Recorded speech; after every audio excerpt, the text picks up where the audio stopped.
lights come on, you hear action. So many young actors, probably get that feeling in their gut and say, well, maybe this isn't for me. They have to know everybody goes through that. It's probably like a blessing for them to hear that everybody has to think about the process and actually know, who's really ever comfortable in that situation, right? I mean, kind of nuts. Yeah. Well, another great acting teacher I had, Carl Bury. He said, just make a promise to yourself. I'm not going to come outside myself for a moment. And that's sort of the focus, But then again, there are certain people I think that never really deal with this kind of thing because they understand it's about the work. What I'm talking about is getting over yourself. It's not about Yeah. No, it isn't about you. It's supposed to be about the character and the scene and the work. Mm-hmm. Understanding is, and I think you get this more when you have formal training. You go to Yale or you go to Juilliard and you come out of a program like that. I think you have a greater understanding of this than you do when someone goes at it the way I did, which is that you're working as a team and everyone wants everyone to do well. Everybody's on the same side, but I think a lot of people who come as I did, which is basically you found your way to some independent class and you started to study because it's something that you found interesting, you're not really aware of all the moving parts until you show up and you start to see it all.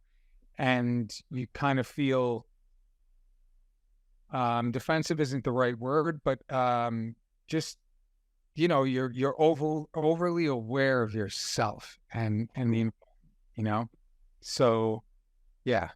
That makes complete sense. Now, I love what you're saying here because I'm a huge proponent of this myself.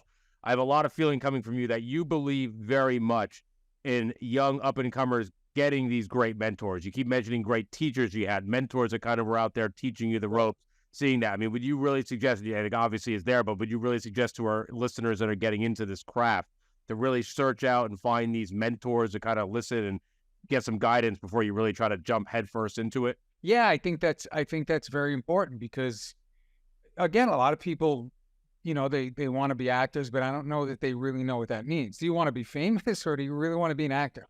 Because because to be an actor is to start going to museums and reading and learning and becoming cultured and finding yourself, self-knowledge. Because how can you play a character when you don't even know who you are? If you're an idea of who you think you are, which is what I was when I first came to it, and probably still to some extent am, as a process, right?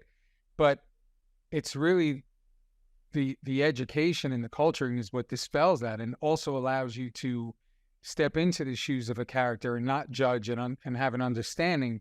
That's crucial, Like if you had to play Hitler, right?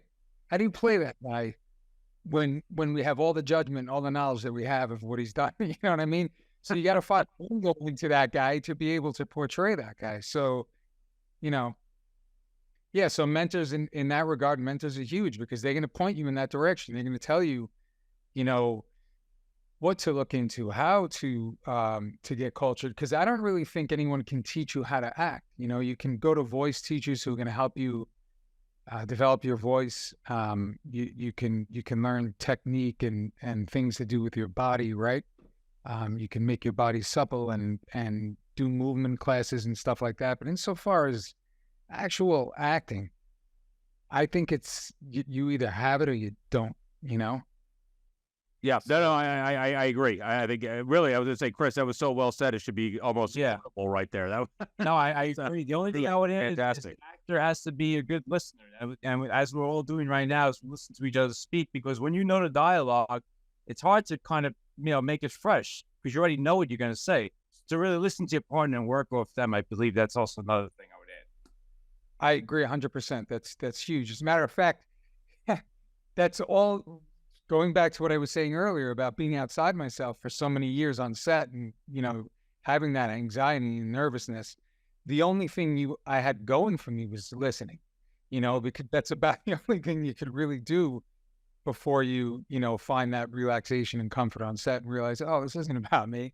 And, you could actually start working, No, absolutely. Now, hearing it's not always about me. You have such an amazing part in Analyze That, right? What a big movie. It's a blockbuster. It's coming right after Analyze This. You're on The Sopranos. Now you're coming to this huge blockbuster film.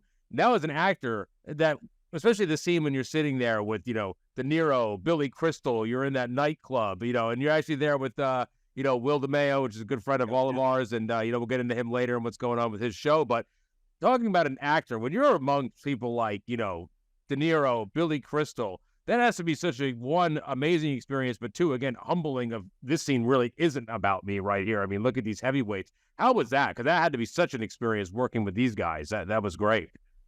Yeah, I mean, De Niro was one of the reasons why, I wanted to become an actor. His early work is inspiring. It's fantastic.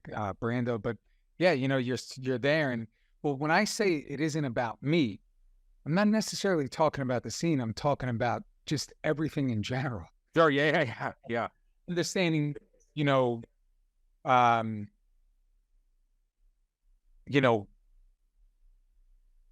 I think coming from where I grew up, right, the world that I grew up in, it took a lot of work to kind of work a lot of that stuff off.